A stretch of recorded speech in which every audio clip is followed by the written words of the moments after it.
Doyenne, how you doing? It's been a while. It has been a while. I'm great. How are you? I'm good. I heard you're finally back in Toronto for a while.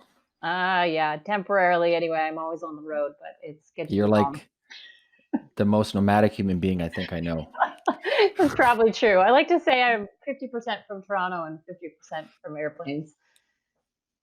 Global nomadic citizen of the world. But it's good. It's good. I think that's one of the most like missing things people have is they're not traveling enough and seeing the rest of the world. They live, especially here. I think actually, especially in Toronto, we live in this like bubble of a 50 dome over here that people really don't realize how the rest of the world is. It's very true. Although we're lucky that in Toronto, 50% of people weren't born in Canada, so that at This least is we true. get some access to diversity here versus some other spots in Canada and the US. But yeah, Would you say Toronto? Would you say Toronto's, if not like the top diverse city in the world? It Like from what? actually it is. They Yeah, do a lot of medical research studies here because they can get such a broad cross section of individuals in one place. fascinating. Ah. So today we want to talk about the most exciting news in crypto land since who knows what, and that is Facebook's Libra coin. It is exciting. It is exciting. It's interesting. The funny little side note is it was an interesting little jab how they did with like, how Gemini has their coin, Yeah. like the horoscopes, right? I'm like, why did they call it Libra? Then I'm like, oh shit, Libra, Gemini. Yeah. There's a great little fight going on between the two of them. It's pretty funny. I like it. Google's probably come up next. I'm like, if Facebook is doing a coin, where's Google? Then Amazon. Amazon already has a coin. Amazon credits. They can Yeah. just turn that into a coin. So I'm like, the whole FANG companies are gonna come out with their own They're coins. going to come out in a big way because this is really the fight for global dominance more than anything else. So it's Pretty much. they won't be leaving that fight on the shelf. So, but what's your take on this? So like on right now we have the data or the information they gave us. It's only in testnet. So whatever we have right now, it's not set in stone when it goes live, right? So it's just prelims right now. But based on the preliminary information that we've gathered, what's your take on this? Yeah, I mean, when you look at the commentary right now, we're seeing a lot of people who I would call more ordinary citizens who think this is the greatest thing that's ever happened, and a lot of people from the crypto space who know better and know that this is one of the most dangerous things to ever happen to the financial system. I kind of see it from both perspectives. I think the first thing to target when looking at how this could have a positive influence on the world is looking at developing countries and the 4 billion people who are unbanked or underbanked. And that, we often talk about that in the context of developing countries and places overseas, but the reality is 25% of Americans are actually unbanked or underbanked. So it is a problem where we are. And so this is going to essentially create choice for a lot of people and give them a whole other option that they didn't have before. And this is particularly relevant in places where there's very little banking offered at all, because people in those situations, 85% of people live in cell phone covered areas and they have access to phones. And so this is going to enable them to have access to a financial system that they wouldn't have otherwise had access to.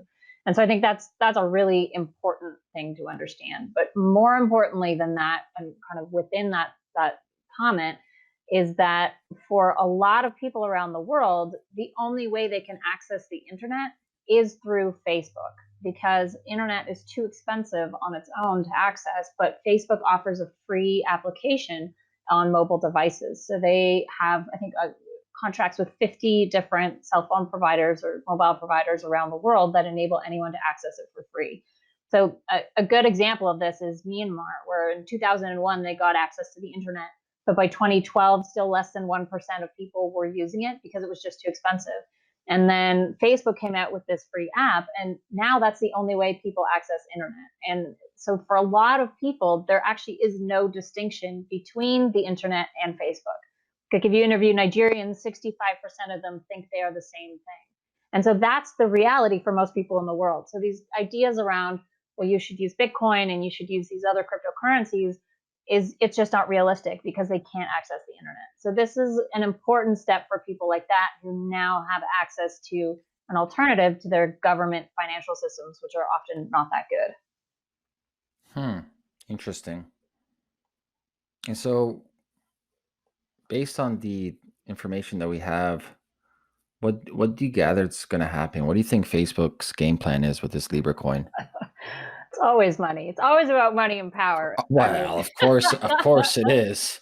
They got to please the shareholders. yeah, and I think that's the unfortunate thing is they are a bit strapped by that corporate construction, in the sense that they are legally required to create revenue for shareholders and returns for shareholders. And so what they can do is not as transformative and not as meaningful, because they're building within this pre-existing walled garden of the Facebook series of platforms that builders on Bitcoin and Ethereum and other platforms are not restricted by.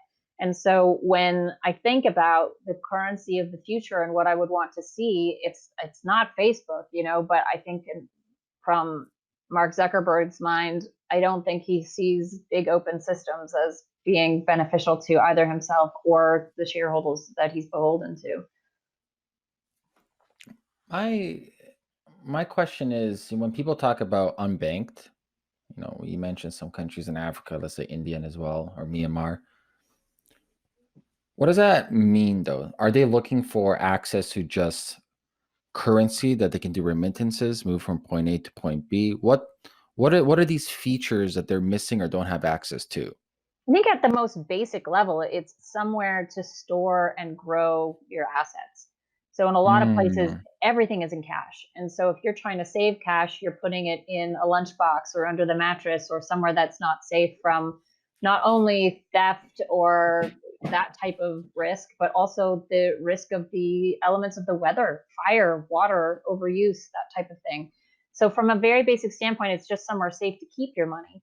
But from there, it's the on ramp to all types of other access of services that they don't have right now. So imagine all the things in your life that you do with a credit card. If you're in the United States and you don't have access to banking services, you don't have a credit card. You can't do anything online. So it takes you significantly longer to pay your bills. It's harder to get things done. And so it makes life more difficult, but it can also prevent you from accessing services that you might want to have. So that's at its most basic level. And then you can start to build the layers on top of that of what a functioning financial system would provide. So that would be access to capital. It would be, the ability to build up your credit score, these types of things that can help you fundamentally move from one socioeconomic class to another.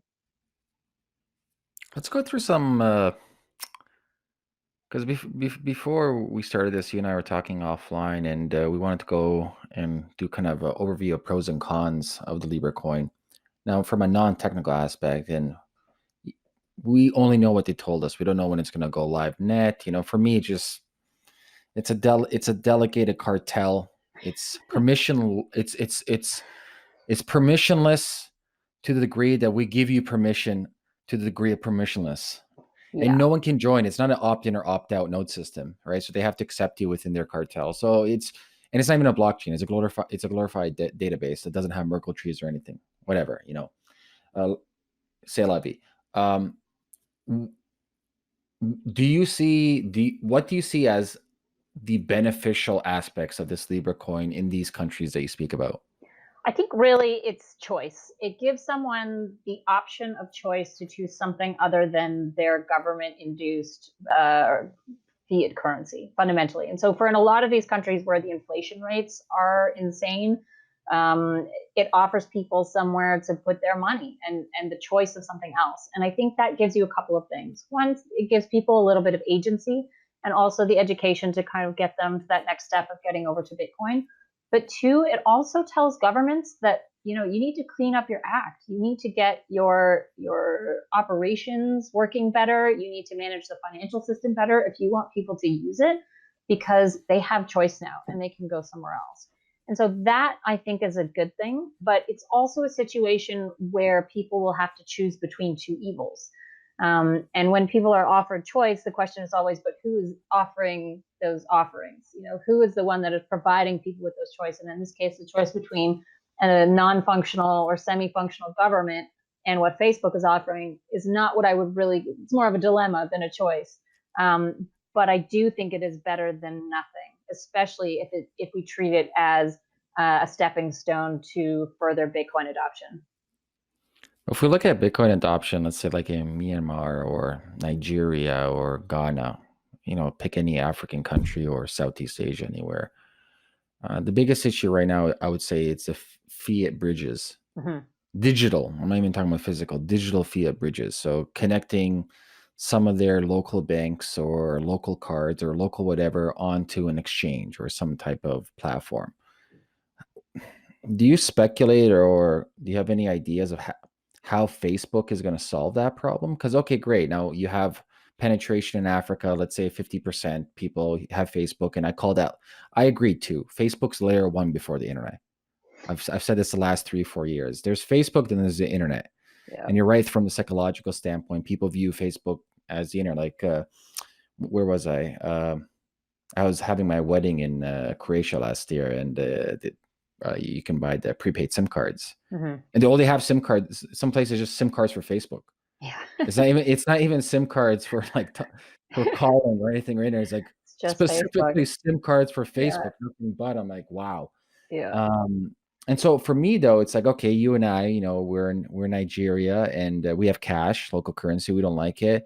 I'm still confused about this, about how Facebook is going to create these bridges for them to now purchase Libra. Yeah, so I think I'll tell you how it's probably going to happen and then how it should happen if they were doing a good job of this is most likely they'll take advantage of the massive network of dealers that are already on the ground. So there's lots of kiosks where people can buy, M-Pesa credits or other things like Mm, that. That's already a well-established system that they can just pop into. And knowing the demand that'll be available, those dealers will get on board really fast. So that's an easy way for them to do it. The way they really should be doing it is by giving users a portion of the revenue from the money they're making selling their data, right? That's really what should be happening. Like Barclays estimates that Facebook's going to make more than $19 billion in the next 2 years just from this expansion, not from the rest of it. And it's that's fifty all. fifty dollars a user they make off of 2 billion users per month. Yeah, yeah. It's It's it's crazy. it's wild, and it's gotten to the point where it's unethical because previously had they been doing that with their Facebook data and that kind of thing, but when you start to add in financial transaction data, that's where things start to get even more ethically murky. And so fundamentally what they should be doing is following the model that Bunz is using, where they're paying their users Big shout out for. to Bunz. Yeah, Guys, what? download Bunz. Toronto based Bunz. It's awesome. But they're actually paying their community when, for looking at advertisements or answering surveys or these types of things. And that's what Facebook should be doing. They should be giving back to the community that they've built this entire network upon. But whether that'll happen, I doubt it. I doubt it too.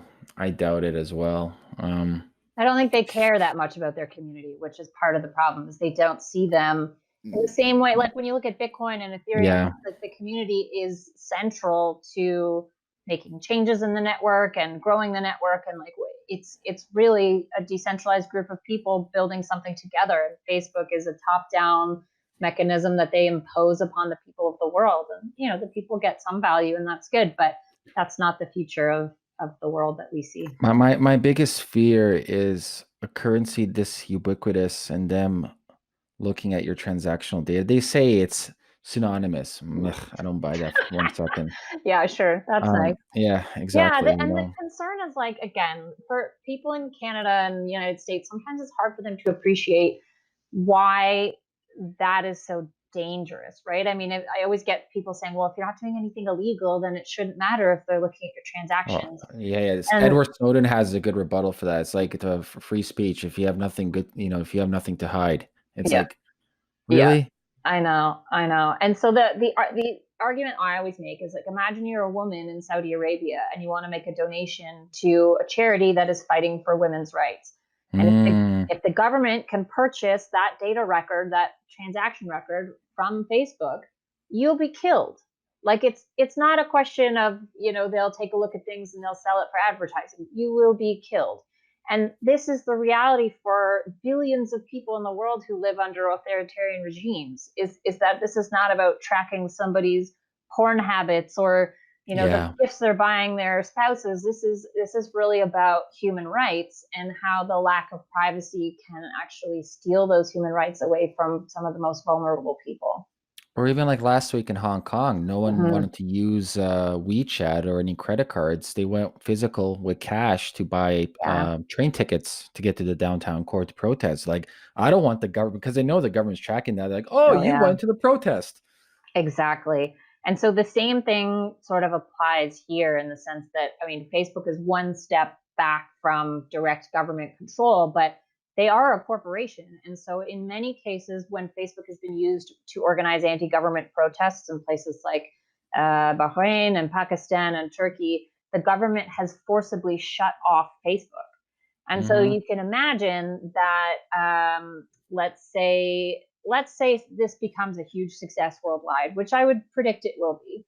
And people essentially move to Facebook as their primary financial system. And then they start using Facebook to protest against government, et cetera, et cetera. And the government just says, hey, you can't operate here anymore. And in an hour, the entire financial system is shut down and people are left with no access to money. That is totally possible and highly likely, in my opinion. Especially when a lot of these governments that are used to mass control of their citizens start to realize that their control and their power is being eroded away very quickly.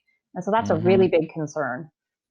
Yeah, my fear is political control, more Orwellian state, Mm-hmm. surveillance capitalism.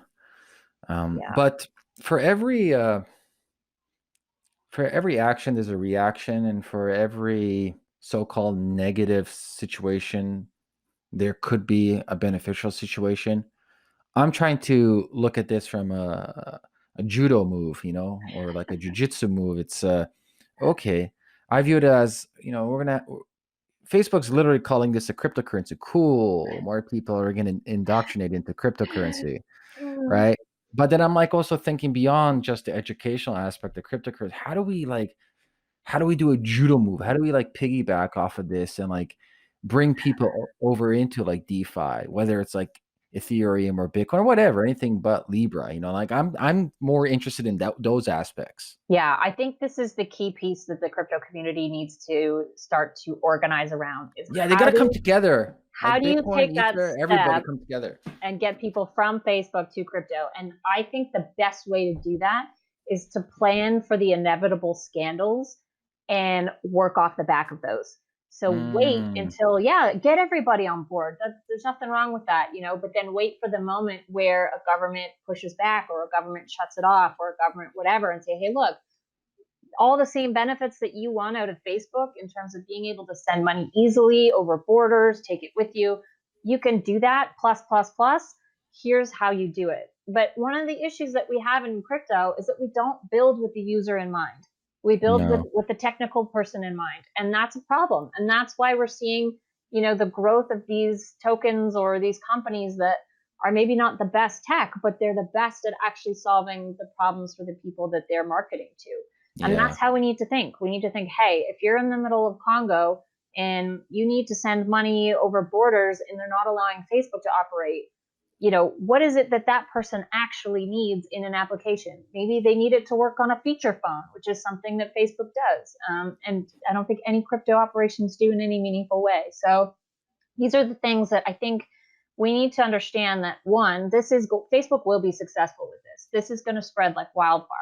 And that's Hmm. okay. But two, we need to plan of how do you make them that transition over to crypto so that we can essentially not allow this enormous shift in the power structures of financial systems to go from government to corporations, but instead to go from government to the people. I think there's a couple of interesting roadblocks. One, they have their own roadblock because if you look at their technical paper, they can only do 1,000 transactions per second, so they're not scalable. They have the same issues Ethereum and Bitcoin have, so they haven't solved nothing, even though it's a database. Um, Yeah. so they still have to technically figure that out. Second of all, Republicans in the United States and the Ministry of Finance in France publicly went on record today stating we need to kibosh this as of today. But I think I mean, people think that's a big concern. This is going to be Oh, like Uber. It doesn't matter what oh the yeah, for governments say. sure. This is moving forward. And I think it's a real wake up call to all the governments out there that didn't think that cryptocurrency was ever going to happen. This is, as Andreas Antonopoulos said, this is the bargaining stage of grief around the transfer of financial I systems. know that was great. It was beautiful. And he's been saying that for years. I saw him in 2013, I think, 2014, and he was talking about the stages and how we would go through them. And so it's yeah, I think more than anything, it's great that people around the world are thinking of different models that can be used for finance and for money. Because historically, the concept of separating money and state was just unthinkable, both from the Yeah. kind of scare factor of, oh, I couldn't imagine any other way, but also, hey, I never thought about that being possible. Well, And so it's good. the biggest problem though with I actually didn't I don't care about money in state. I think it's a massive issue now, but I think circa 71 pre-Nixon when the gold was still Mm-hmm. connected.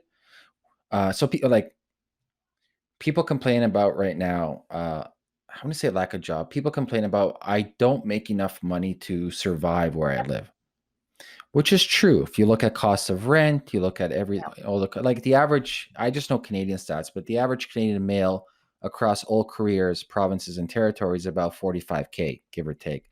Family combined is about 60-ish to 65. You need bare bone minimum about 65 to 75 to live Toronto. That's But basic. and renting, not even owning. Not even owning. Yeah. Yeah, forget owning.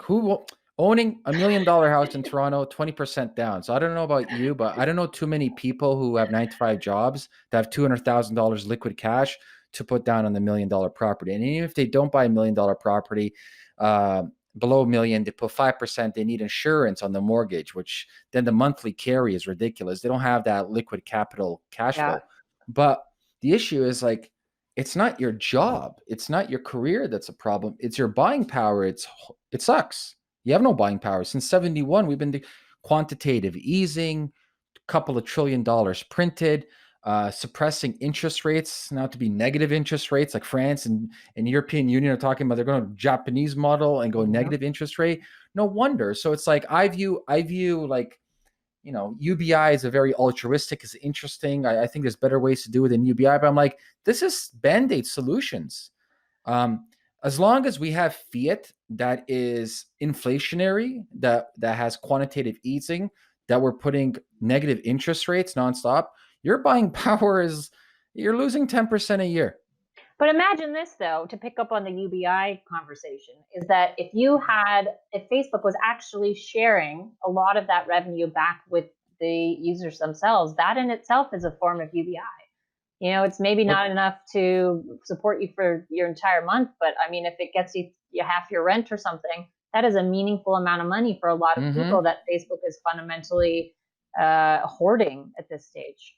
Ideally, what they should do is I had my favorite UBI is UBI Sovereign Wealth Fund, where it's Mm. not everyone gets money. Is we pool the tax money and it's deployed into there's phases. It's deployed first into your local area, then nationally. So you actually stimulate the economy, and everybody has equity within this fund. Fund is run by a manager, and everybody gets their dividends. So it's actually performance based, right? So it's a good circular economy as opposed to we're magically going to get some money to everybody. It's like, where's this money coming from? How are we deploying it? Like, I don't get Roadblocks. it. Yeah. Yeah, exactly. Tax But the rich. imagine like, yeah, but imagine we had like, I don't know, but that'd be pretty cool. You just had this idea, like, okay, we have Facebook Libra coin, and I will say, fuck it. I'm using Facebook already. Take this portion of my data, monetize it. The money that I earn from that, give me Facebook stock. Mm-hmm. Yep. Give me the stock. Why not? Why not? I'm the reason you're benefiting is because of me, right? A lot of times you're selling my data that you don't even have permission to sell my data. I don't know if you heard the story, but there's this one individual that made some fake video about Pelosi being drunk. I Yes. haven't Yeah. seen the video, but it's like he altered it. Facebook gave up all his information, where he lives and everything, and he got doxxed. You got doxxed. I'm Oh like, my how's that gosh. legal? That's it's crazy. not against the law to make a video about somebody. He didn't call for harm. He didn't tell to kill anybody. Was no hate speech or anything. He just made a satire video. And with the And proportion of people that get shot by cops in the United States, if they're coming down your door to arrest you, I mean, I'd be it's no curious joke. about the legal ramifications for the company if this starts to happen. And I think this is something Facebook needs to think about is it responsible for the actions of the people who buy the data? So for example, if someone uses Facebook coin to support some kind of protest group or to buy something that they shouldn't be buying that's not really that bad. And then the government buys their data and that person gets killed or imprisoned or what have you.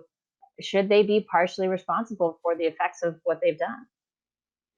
Well, if I was, I forget who the president. I think they got him from PayPal. Was it? Um, he was stating is like, I'm paraphrasing, is like, we've purposely made Libra so we don't cater to criminal activities and people who are in the drug world, blah blah blah blah blah. But how I took it was, we will track your usage.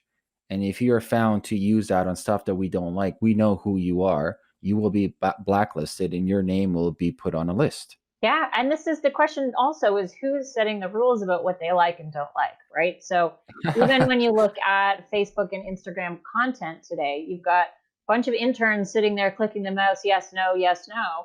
And there's a lot of things, for example, photos of women breastfeeding, or their nipple is showing, they get kicked off the platform. And so if you have an underpaid intern that's kicking people off the platform that is now the primary financial system for the world, that's really concerning, that you are going to be censored in a whole new way. And that extends also to your purchases. As you say, like if someone doesn't like what you purchased, then they won't allow you to buy it. Or more importantly, if one person can buy the censorship rights for a particular area. So let's say you wanted to buy a t-shirt that supported the Democrats, but the Republicans had purchased the right to censor purchases of Democrat t-shirts in the particular region in which you live. Like it's I don't want to say the ideas are far-fetched, but they're totally possible. Well, they're not far-fetched. You can see the stuff that happened with all the ghosting or what's it called, like shadowing humans. Like you may not like him or love him or agree with him or disagree with him, but what they've done with Alex Jones was just, he's disappeared. He's a ghost human being. They de-indexed him from Google. PayPal, MasterCard, Visa, all the payment processors says nope, you can't. So you don't have any access to any major payment processing system. What do? The only option is crypto. Yeah. And so like Libra coin is no different to me than PayPal when it comes to like, well, we don't like that guy over there. He has no access to us. And if you send him money, we're going to shut you down.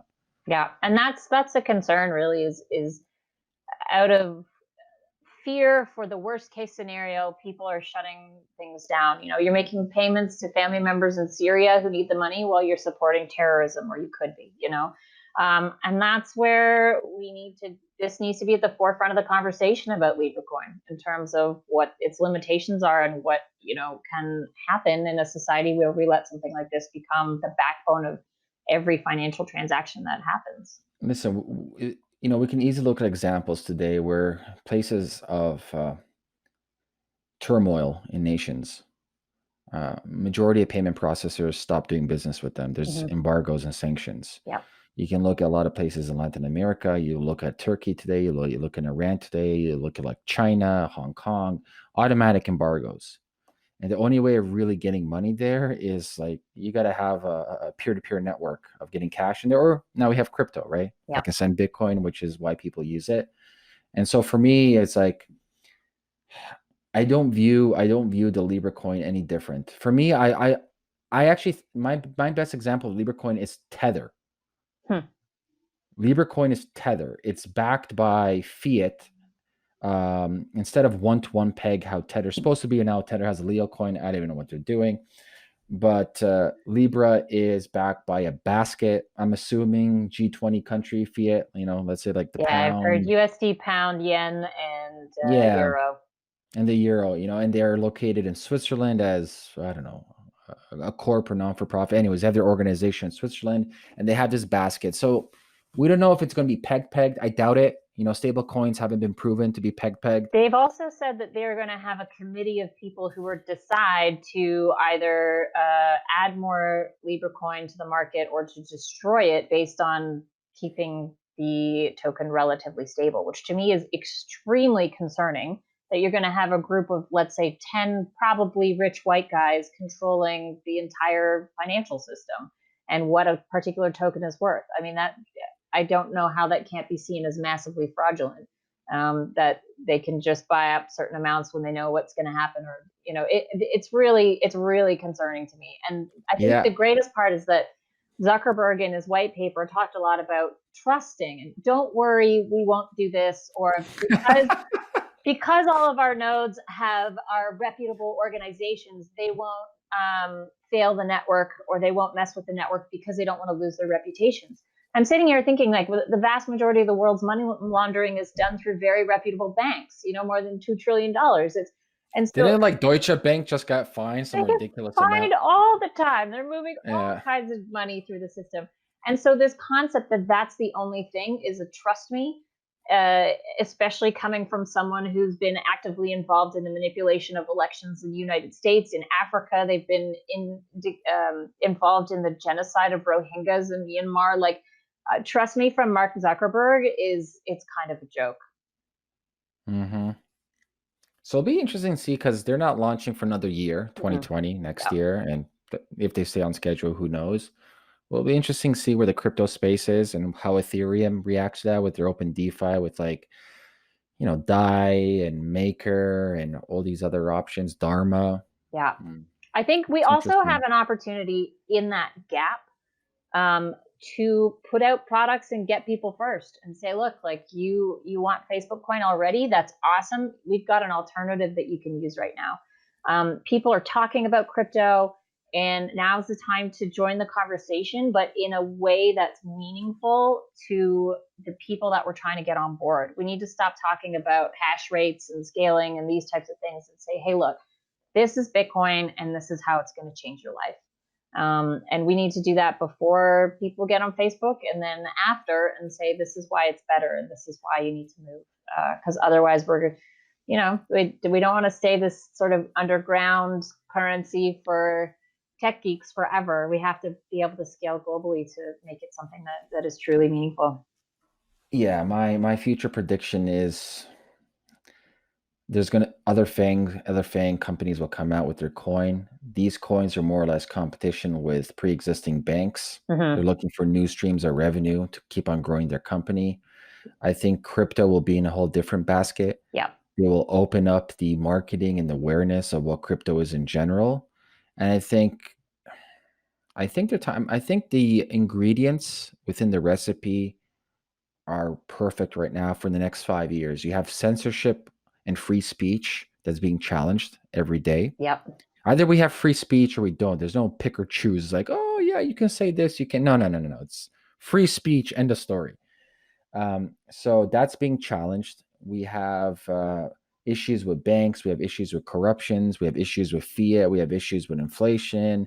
We have the next crash probably happening due to the student loan system. Like what, $2 trillion? None of those students have money. They're all broke. This doesn't exist. I don't know where. You know what I mean? Like who owns those IU papers, the deeds for that? Like what is it? China probably. I don't even know. Who knows? Yeah. And so I think the ingredients, the ingredients for the recipe is perfect for this like new Web 3.0 ecosystem that we're building. I don't know when we're going to hit that hockey stick curve adoption. If you look at technological curve adoptions, is usually about 15, 16 years. So we're only in year 11. So we have about another 4 years to go if we're looking at, historically speaking, for how long it takes tech to hit retail people that everybody knows. And I think the thing that we need to do to accelerate that is to look at, we've been trying to convince North America, Europe of the retail benefits of crypto for years, and it's not working because it doesn't fundamentally solve a problem that the vast majority of people have. We need to start looking more at Africa, at Southeast Asia, where these people are actively seeking solutions to the problems that they have. And so that's why my passion is on those markets, and why more people in crypto need to be paying attention to them. I agree. You have any last comments or words to wrap this up? Oh goodness, I mean, this is it's big news for crypto, and I think it's important, firstly, for people in the crypto space to understand that as terrible as a lot of this is, it will still be transformative for a huge number of people worldwide, and it will make their lives better. It will help them move up the socioeconomic ladder, and so there are some really amazing positives that are going to come from it. We just need to be aware of what the negatives are so we can make sure they don't happen. Beautiful. And if people want to get a hold of you or reach out, best way to do that? I'm on Twitter at Ann_Connelly, or you can find me at annconnelly.ca. And it's always a pleasure, and I'll talk to you soon. Thank you. Take care. Thank you. Bye-bye.